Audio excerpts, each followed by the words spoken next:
Bismillahirrahmanirrahim.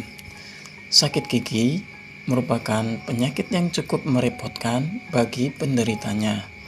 Pasalnya, selain menyulitkan dalam mengunyah makanan, sakit gigi juga bisa membuat suasana hati menjadi tidak karuan.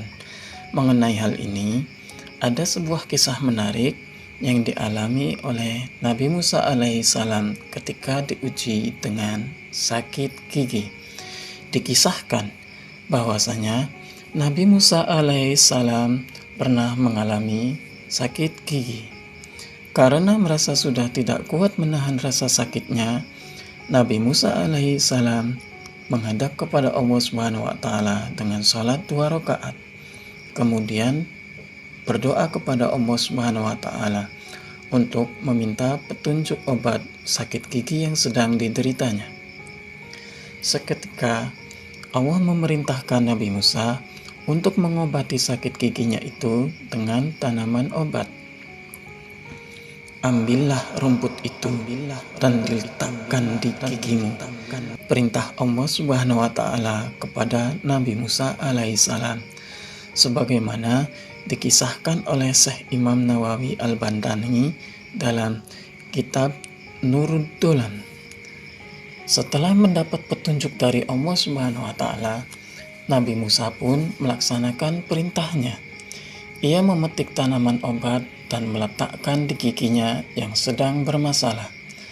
Seketika sakit giginya langsung sembuh berkat wasilah atau perantara tanaman obat tersebut.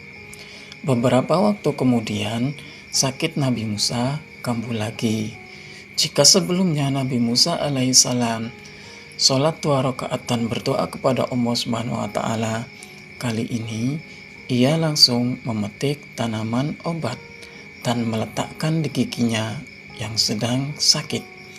Nabi Musa alaihissalam melakukan itu tentu karena tahu bahwa sebelumnya tanaman obat ini berkhasiat bisa menyembuhkan sakit giginya.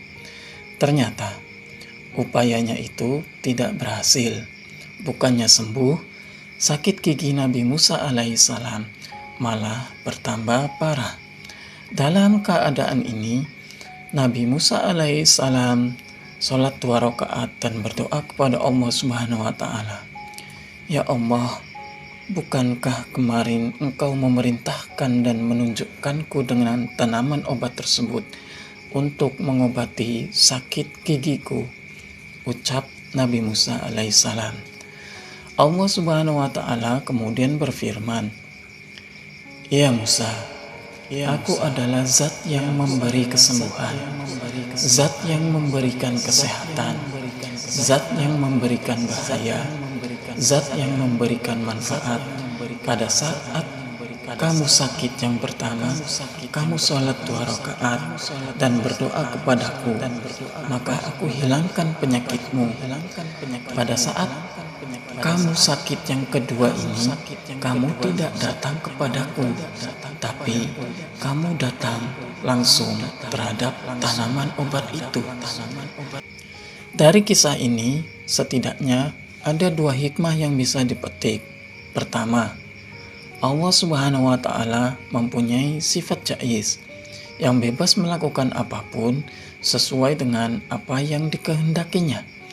Allah Subhanahu wa taala bisa mengangkat dan menurunkan derajat seseorang sesuai kehendaknya.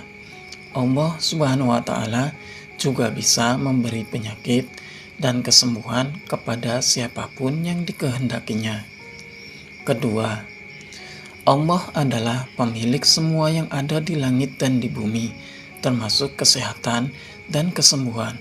Untuk itu, hal yang mesti dilakukan umat Islam ketika sakit adalah sholat 2 rakaat, kemudian berdoa memohon kesehatan dan kesembuhan kepada Allah Subhanahu wa taala.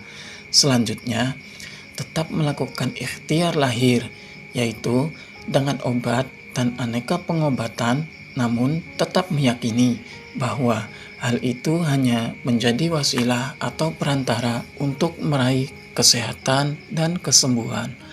Wallahu a'lam bishawab.